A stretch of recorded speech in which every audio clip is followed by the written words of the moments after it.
Ari and Moneybagg had a video everybody talking about. First of all, motherfucker was pissed that Moneybagg was even in the video. Why was they? Because it's like, we want to see that ass.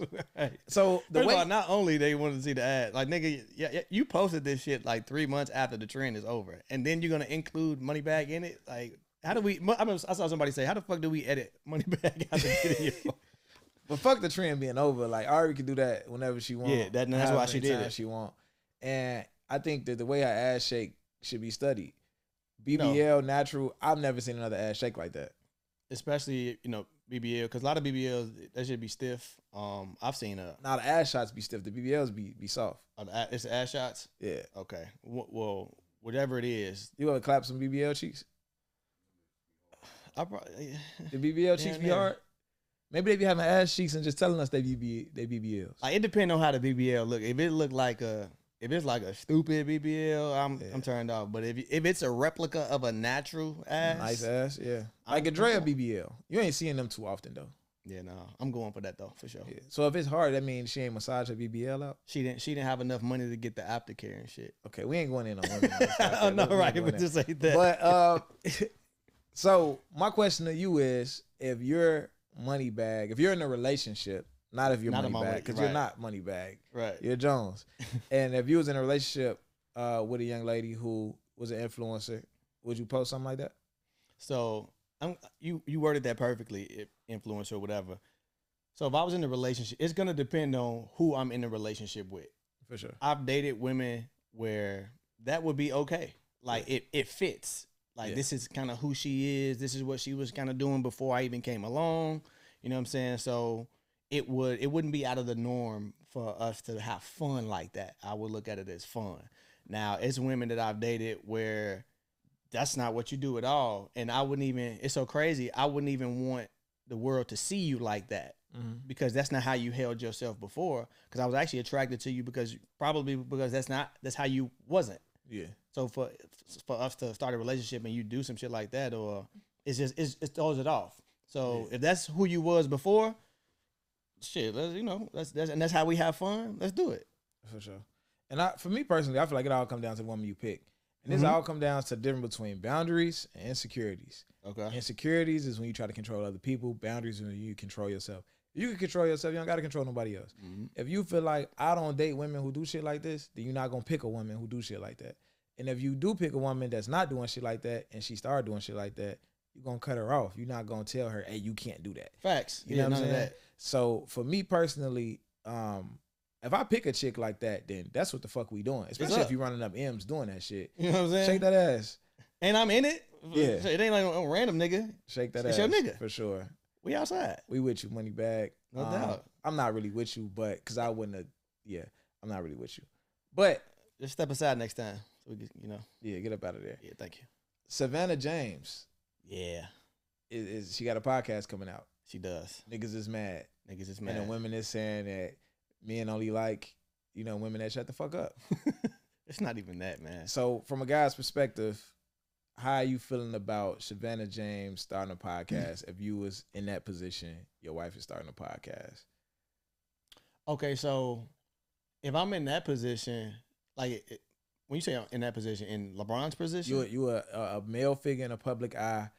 You've had a positive image your whole career. Yeah. You know what I'm saying? Your wife has been looked at in a very high regard by women and men your entire career. The podcast industry, the black podcast, the optics of black podcasts are terrible. You only get any type of recognition when you say some messy shit. How would you feel in that situation? Number one, it would depend on how they, it would depend on what the podcast is about. Now, her podcast, I think I saw, it said, hey, tell us what's your name and what's your crazy. All right. Off of that alone, I can tell some shit can get ratchet. It can go left. Some wild shit can be said. Yeah. And that's not on brand for Savanna. Yeah. You know what I'm saying? So if I was in that predicament and that's been our reputation all this time, as well as yours, I wouldn't like it. You know what I'm saying? Because it's just so like, well, even if that's, you know what I'm saying? Because I'm not saying that you can't have like a personality and have fun. Because everybody in their own personal spaces, they can be more comfortable with people who they comfortable around. You know what I'm saying? They can be a little bit more loose, like versus your close circle. You're doing this in front of the world. it's a different ball game now. And I think that's why men are reacting the way they're reacting. I think the optics of it does look bad on men. As like it does kind of feel like almost like when they told LeBron shut up and dribble. Right. It's kind of feel like men are telling Savanna James that. But I think it's not really about Savanna James as much as it is about prominent black male figures having wives that seem like they hate them. Yeah. Jada Pinkett, Gabrielle Union. No one in the world can tell me that Jada Pinkett does not hate Will Smith. She hates that nigga, G. Hate him. She hate him, G. Like, and Gabrielle Union, I don't know if she hate D-Wade, but she definitely think that he her bitch. Oh, absolutely. Sure. Like, I think that's what people are scared. That's what men are scared of. It's like, damn, Aisha Curry kind of embarrassed Steph. Like, Gabrielle embarrassing D-Wade. You got Jada embarrassing Will. Like Savanna shit. Savanna, and I don't call him this, but his fans call him the king. Yeah. Like, she finna embarrass the king. Hell no, we can't go. So Savanna James always seems to handle herself in a great regard, but I mean, podcasting is a loose space.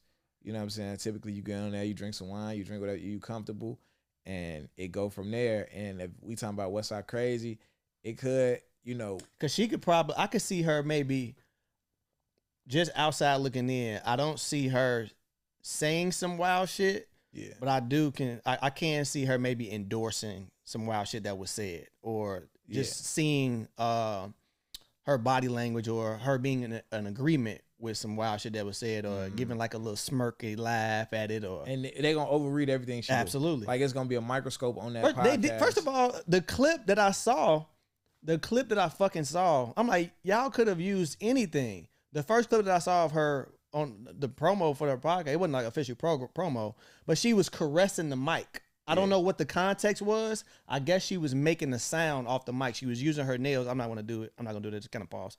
But that's what it looked like. Yeah. So the perception of it was crazy, and then you jump into, hey, what's your name and what's your crazy? That alone was like, oh hell no, what the fuck going on? Yeah. Versus if it was on some elegant shit, if the scenery was, you know what I'm saying, a little different. Perception is reality. Absolutely. And I think, you know, we just don't want to know things that we don't need to know about a prominent black male figure.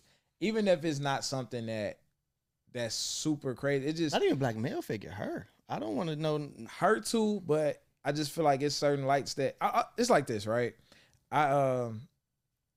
It's a girl that I was really close with, like a really good friend. She started dating a guy that I knew.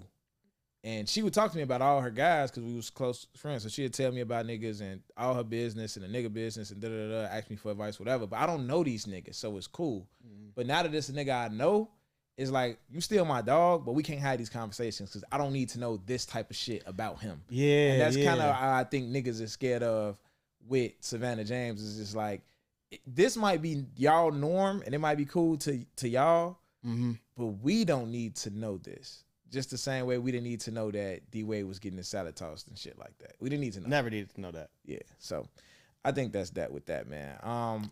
Before we move on from it, I liked the mysteriousness of Savanna. Yeah. Like I liked how she was, you know, not in the light, or like we just don't fucking know. Yeah. She's just all we see. Every time we saw her, she's beautiful. She's with her family. You know what I'm saying? And that's it. I think women just need the advice on how to pick a nigga from her. Because you think about it, she fucked the right nigga when she was 16 and now she a billionaire. Think about that. Was it luck? Maybe not. Maybe she just fucked the tallest nigga at school. DDG and Halle, I don't even know Haley's last name. Bailey? Halle Bailey. Is her name Halle Bailey? I think so. I'm probably pronouncing it wrong, but it's definitely started with a B. Bailey. Halle Bailey is crazy. Sorry, Haley. But yeah, people hate them. I think people hate more so the nigga. Well, you know what? People do hate them. Because they're hating on them. They hating on them for sure. Yeah. They hate the nigga for whatever reason. And I be reading the comments. Some of them say it's because of his music or because he corny or whatever. And the only thing that I really see is him just loving on his woman. Like, I think that there has to be room for us as black men to grow and mature and be allowed to do that. You feel me? If DDG was a terrible nigga before, he was a terrible nigga before. The nigga's young. And right now he's doing great. And I think that we got to accept that. You know what I'm saying? Or just leave them the fuck alone. I was finna say, you ain't even got to accept it. Just, what the fuck?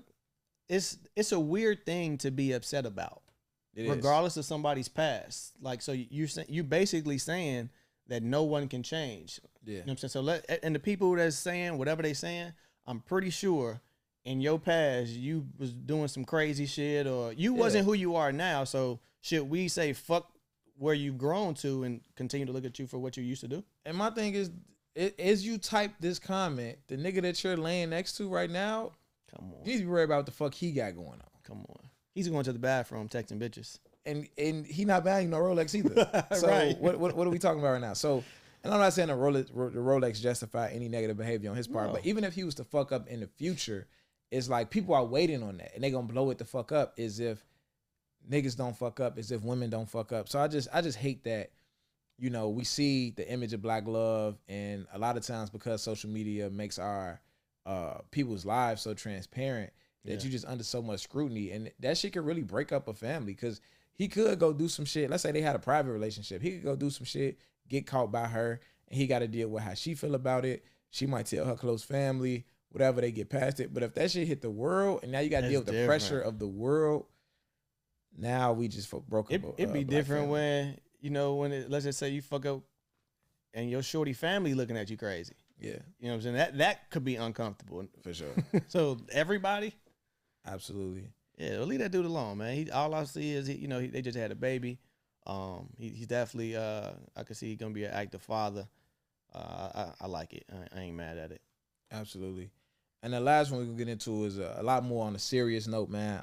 RIP to Jaden Perkins. Yeah. Jaden Perkins is an 11-year-old who was fatally stabbed while trying to protect his pregnant mother from being stabbed by a ex-boyfriend who she currently had a restraining order against, who was released from prison not too long before the incident happened. You know, whatever happened that initiated the situation, I don't know, but he went to attack and stab the pregnant woman, which he did. He also stabbed the child. It was another the 11-year-old child, Jaden Perkins. There was another 5-year-old that was there that witnessed it. They rushed the mother and Jaden to the hospital. Jaden didn't make it. I feel like this is what happens when, in our community, we constantly tell young boys when they get emotional to stop being a bitch.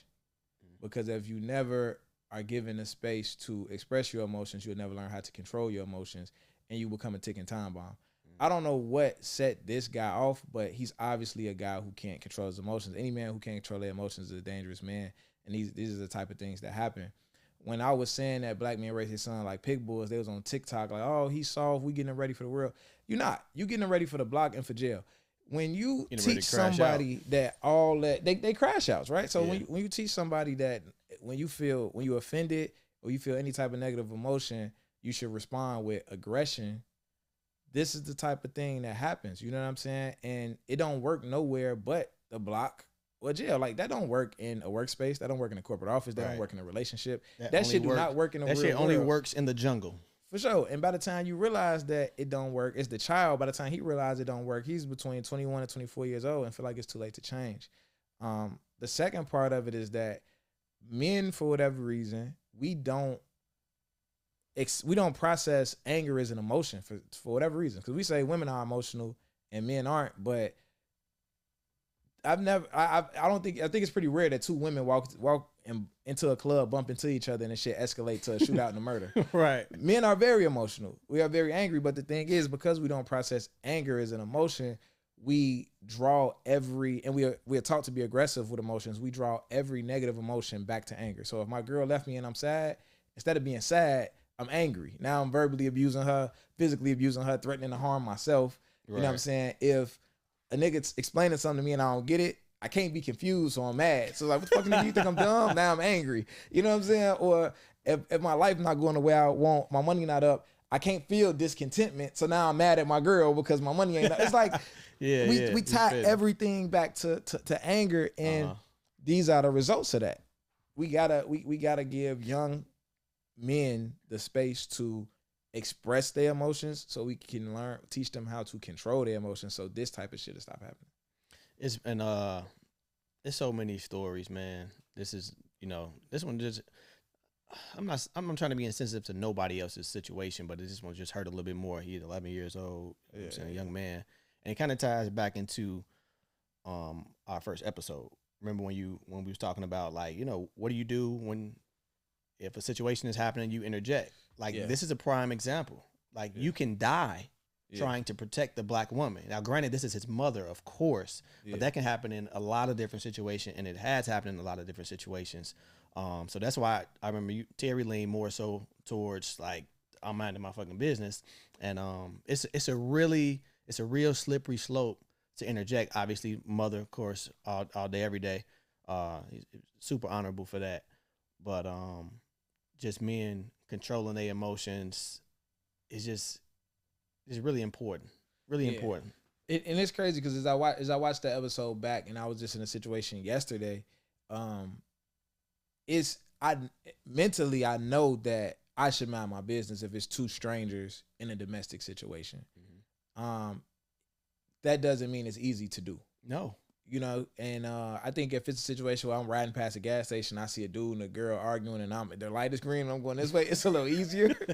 But yesterday I took my son out to breakfast, and it's a couple arguing. The woman is sitting down. She kind of more so calmly talking. She's treating shit out the nigga, but you know how they do. Yeah. She calmly talking. Words be sharp as hell. And he's standing up, and he smacking his leg. Woo, woo, he getting louder and louder. It's me. It's a table full of women. It's one couple. The dude in this couple was acting like he don't even see the shit. He's completely ignoring this shit like it's not happening. And then it's the waiter is also a man. And I don't know what his reaction to it was. He was a gay man. And I said, like, gay niggas get down too though. He might have would have watched the nigga. But he kind of continued on with his job. I see him peeping it, but he kind of still just going back and forth doing his job. So in that moment, it felt like if it go down, I'm not finna let it go down. Like, for one, my son here watching this shit. Even if my son wasn't here, it's kind of like, this is not a situation that's happening in passing. Yeah. Like, this is finna go down right in front of me. I gotta calm this nigga down before he even get to that point. If it starts to escalate, you know what I'm saying? Like, he just kind of mad getting this shit off, but he not like to the point where it feel like he finna hit her. That's literally why I said what I said in the first episode, because we sitting in the car. And I'm not driving. It's finna happen. It's happening. Yeah. So like, just instinctively, just a man. I feel like any man instinctively you want to step in. Yeah. The only reason a nigga won't immediately step in is because that thought process happens. Like, what can happen to me? Dude, this nigga got a gun on him. Like, my son is here. And my biggest thing is I can't really save you. You finna go home with this nigga regardless if I stop him or not. If I interject and stop this nigga from beating your ass, it might get worse later. Guess what's finna happen? Y'all finna leave together and get in the same car anyway. Like, you get what I'm saying? Like, what am I really doing? I'm stopping it from happening in front of me. I'm not really stopping it from happening though. You know what I'm saying? And also, I could say to women in general, you guys can save men's lives by walking away from those situations. If possible, yeah. Like, if possible, yeah. I know the shit ain't just as easy as, you know what I'm saying? I just made it seem. My apologies for that. But if you can muster up the strength, get some resources or whatever to walk away from that situation, you can save your brother's lives, you can save your father's lives, your cousins, the men who are in your life that love and want to protect you. If you can walk away from a domestic violence type of situation, not only to save their lives, but yours as well. Yeah, for sure. Yeah. All right, man. Moving on. Next